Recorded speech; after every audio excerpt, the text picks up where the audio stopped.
ఈరోజైతే మేము mutton curry prepare చేస్తున్నామండి. తెలంగాణ స్టైల్ మటన్ కర్రీ చాలా టేస్టీగా ఉంటుంది. ప్రతి ఒక్కరు ట్రై చేయొచ్చు, పిచ్చి టేస్టీగా ఉంటుంది. ఇక్కడ ఏంటంటే ఫస్ట్ కడాయి తీసుకొని పెద్దది, అందులో ఆయిల్ వేసుకోవాలి తగినంత. ఆ తర్వాత బగారా ఆకులు ఒక 4-5, అలాగే లవంగాలు వేసుకోవాలి. సింపుల్, ఆల్ స్పైసెస్ ఏం వేసుకొని అవసరం లేదు.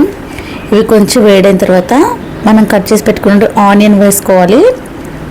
అది లైట్ బ్రౌనిష్ వచ్చే వరకు లో ఫ్లేమ్లో ఫ్రై చేసుకోవాలండి, లేకపోతే మాడిపోతే టేస్ట్ అనేది అంతగా ఉండదు. ఆ తర్వాత అందులో తగినంత పసుపు వేసుకొని కలుపుకోవాలి. ఆ తర్వాత మటన్ అనేది వేసుకోవాలండి. వేసుకొని ఇదంతా మంచిగా కలుపుకోవాలి. మటన్లో వాటర్ అంతా ఎగిరిపోయే వరకు అలాగే ఉంచుకోవాలి. ఆ తర్వాత అల్లం వెల్లుల్లి పేస్ట్ వేసుకోవాలి. అది కూడా సరిపోయేంత వేసుకోవాలి. తక్కువైనా బాగుండదు, ఎక్కువైనా బాగుండదు. ఇది మంచిగా కలిసిన తర్వాత అందులో కారం వేసుకోవాలి. కారం అయితే కొంచెం ఎక్కువ వేసుకుంటాం. తెలంగాణ స్టైల్ అంటేనే కారం ఎక్కువగా తింటారు మటన్లో. కారం మాత్రం ఒక మంచిగా వేసుకున్నామంటే ఒక 5 స్పూన్స్ అలా వేసుకున్నాము. అది మంచిగా కలుపుకున్న తర్వాత సాల్ట్ వేసుకోవాలి. ఈ తెలంగాణ స్టైల్ ఏంటంటే మటన్ కర్రీ కొంచెం కారంగా తింటాం మేము ఇక్కడ, చాలా బాగుంటుంది. ఇప్పుడైతే సాల్ట్ సరిపోయేంత వేసుకోవాలి.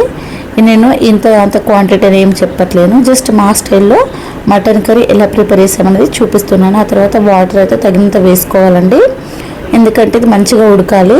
మేము ఏంటంటే ఇది ఫ్రై చేయట్లేదు, గ్రేవీ కదా, సో వాటర్ అయితే ఎక్కువగా వేసుకొని మంచి దగ్గరికి ఉడకనిచ్చుకోవాలి.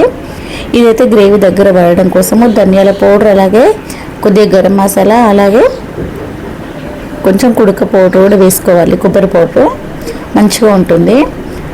చూస్తారు కదా, simple and Telangana style mutton curry అండి, చాలా టేస్టీగా ఉంటుంది. తెలంగాణలో ఏంటంటే నాన్ వెజ్లలో కారం కొంచెం ఎక్కువగా వేసుకొని తింటాము, స్పైసీ కూడా ఎక్కువ తింటాం, చాలా టేస్టీగా ఉంటుంది. ఓకే ఫ్రెండ్స్, ఇది నా వీడియో.